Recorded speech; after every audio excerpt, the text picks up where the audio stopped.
Hello everybody, this is Dr. Lakita and I'm so glad that you're back with my wonderful guest, Cheala, today. And we are excited about what's getting ready to take place. If you're just joining us, this is Women Advancing Kingdom Efforts TV, and we get the wonderful opportunity of being able to talk about women, how they triumph, how they overcome during Women's History Month. So this is very powerful. March is the month of women's empowerment and everything women. And it's not about being feminist, it's just about exploring and discovering what women can do.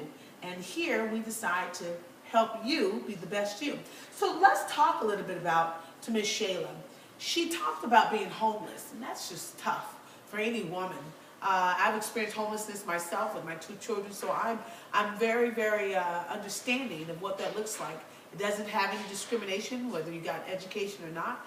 But there's a different kind of thing happening when you're homeless and other things get in that way. Ms. Cheala talked to us about her addiction to crystal meth, and she was very open about it. We're going to dig a little bit more deeper about that, because that choice to take that caused her some medical issues, and I just want her to sort of speak to that for just a moment. Go right ahead.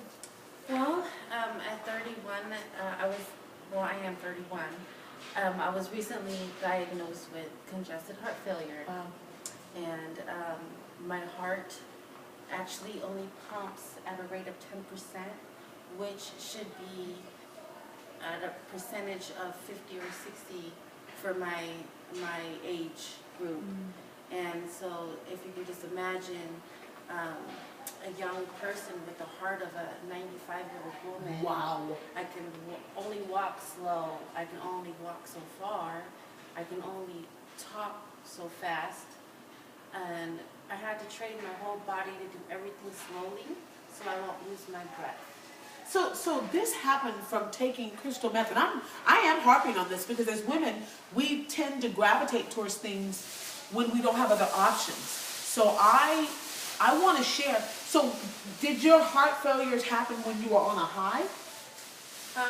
Or coming down from one? Coming down from one. Whoa. It was just something really bad that I did, and I took the consequences of the next few days. I ended up coughing up blood for the whole day, and I don't know what I was thinking. I just thought it was just going to go away. Well, in a few hours, I looked about 8 months pregnant, just like that. Are you listening? I want you to hear. I'm like tearing up. I want you to hear the reality of what happens. Okay, there's no indictment, there's no judgment. I just want you to get clear. Your life matters. And 1 second, Yes. 1 moment, Yes. you can go from being vibrant Yes. to having to revamp your whole life. Go ahead. Yes. And so that whole day, coughing up the blood, and my body was filling up with fluid. I didn't know why I was getting so swollen. So being homeless, I walked actually to the hospital emergency room, and within 45 minutes, my body shut down, and I woke up 4 days later on life support. And I had no idea that it was going to take me that far, so deep into reality, but I'm glad it did. So she's homeless. She uses drugs. She has this thing that goes on with her body. Yes.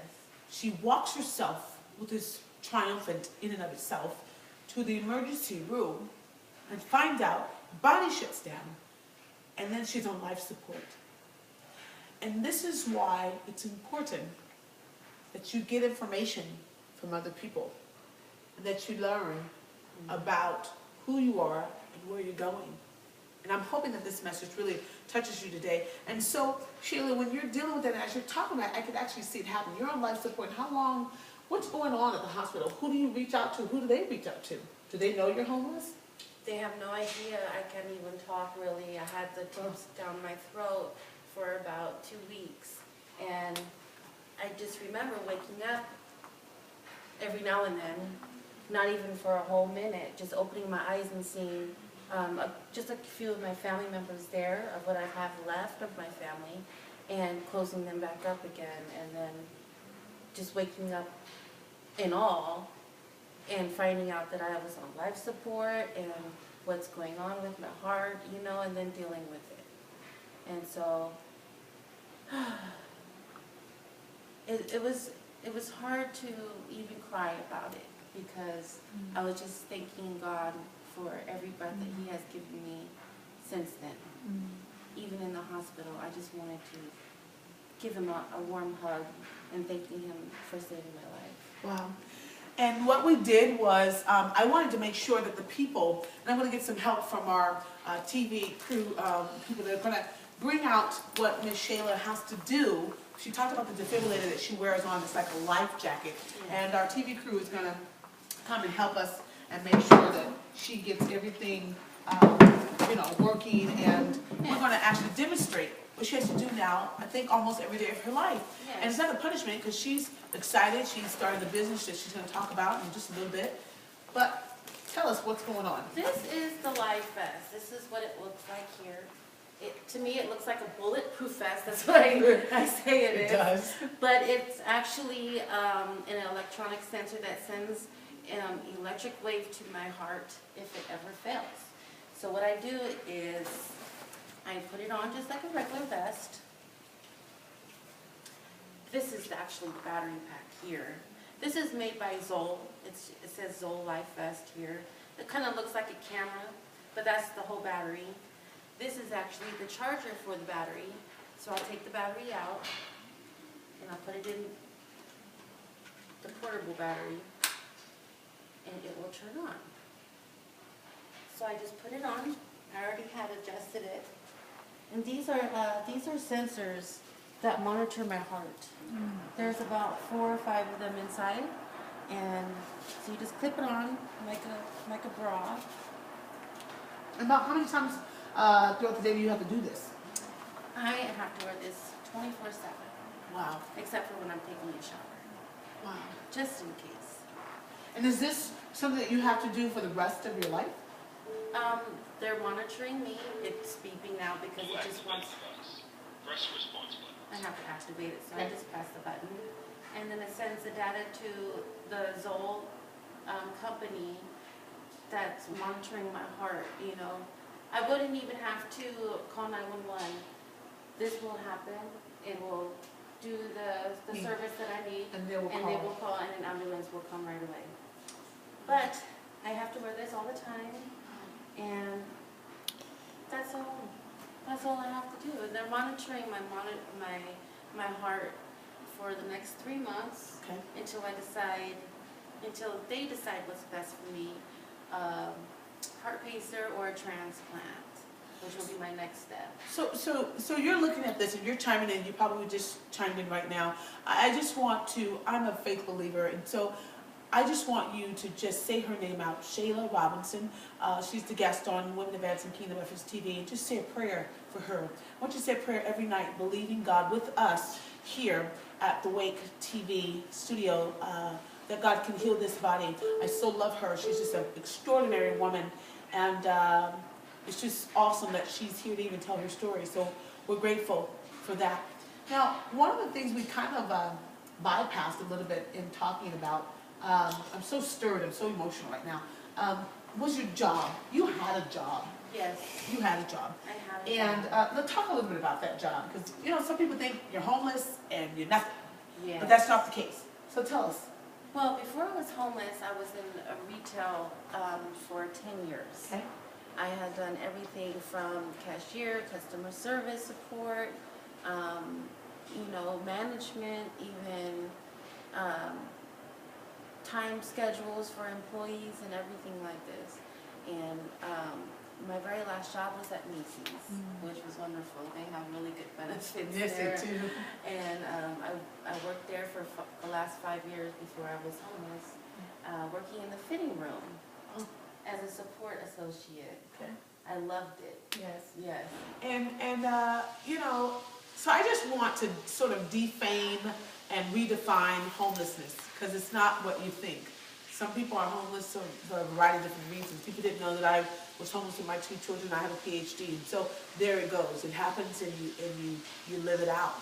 But I'm a living witness that you can triumphantly come back when you make a decision Yes. to be better, because we know that willingness is our currency. Yes. So we sort of talked about your job, we talked about the defibrillator, but you're looking at a miracle because just about a couple of weeks ago, she couldn't even sit up. Yes. She couldn't sit up. So she came, we met, I was teaching a class for a wonderful organization that we're getting ready to highlight in just a moment. And out of that class, what did you learn from that class that we taught on Roundtable for Success? What did you learn? I learned great inspiring words that helped me just get up and start the movement for my own what you call my own world. Yes, and what did you name your own world? I named my own world Cheala Mela. Look for it on the web. Yes. It's actually a business that me and my partner Pat are starting up. Yes. It's for a nonprofit agency, Mission Solano, to help the respite care and the women there get everything they need, like towels, soap, just things that we need on a daily basis so we can keep living a very good and healthy life. So you mentioned Mission Solano, which I absolutely love. It was started 15 years ago by a wonderful gentleman named Ron Marlette.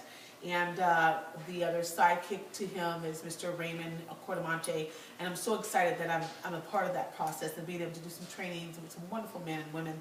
And so tell us about your experience with Mission Solano and the respite care, because I think it's powerful that people should know that just because you're homeless, you don't have to actually be put out. Yes. Well, one of the main concerns is that if anytime a patient is in emergency and they are homeless, always talk to a caseworker. The caseworkers at the hospital always can help you with whatever you need in life. But for me, I was homeless, going through, I missed my dose of medication and I didn't have any medication, so I had to go there. And I was there for a few days while the caseworker took in my information. I needed a place to live after this mission at the hospital, because I call it missions to me. I needed something else for the rest of my life, and I didn't have any plans. Well, I was referred by the hospitals, Kaiser, North Bay, and Sutter hospitals, to come to the Bridge of Life, which is it's like a nonprofit agency to Mission Solano, and as a respite care patient. So they're paying for my rent here. I share a studio with a wonderful lady named Pat, who is my partner, and Cheala Mela, and it's just to help get better. And I need to thank, Mission Solano and period for having this kind of program, because it rescued my life. And I think that's a great way for us to sort of end this segment of our show today. If you're looking for some place to partner, to spend your time and your monies, you should do that with missionsolano.org. It's wonderful. It has a nomadic shelter. It does a ton of things for people that many do not care about. And so you can be a part of that process at missionsolano.org. I just want to leave a few thoughts with you before we leave. Every day is an opportunity for you to do something that you've never done, so that you can have something you've never had. But you must be willing to make the change. There's no place like home, and home begins in your soul. So as you're contemplating whatever you may be facing today, I hope and pray that you've heard the words of our guest, Ms. Cheala, and myself today. I'm Dr. Lakita, and I just want you to be encouraged that obstacles are things that are seen when you take your eyes off your goals. It's been a pleasure. God bless you and keep you is always our prayer. And I want to thank you so much, Dr. Lakita, for inspiring me in my life, because if I wouldn't have met you, if my partner didn't introduce me to you, I would not even be sitting here right now. Wow. Well, I'm honored, and I'm not going to cry because this is camera and everybody's going to be looking at it. But it is my pleasure. I think you're a total inspiration to me. I know that you are to thousands and thousands of women that will see this across the globe, to know that no matter what you have to face, because 5 children are looking to you for some support, you will get better. This should be a testimony of total victory, and we will be able to say, God did it. I love you greatly. Thank you for coming on here. You guys have a wonderful day. God bless.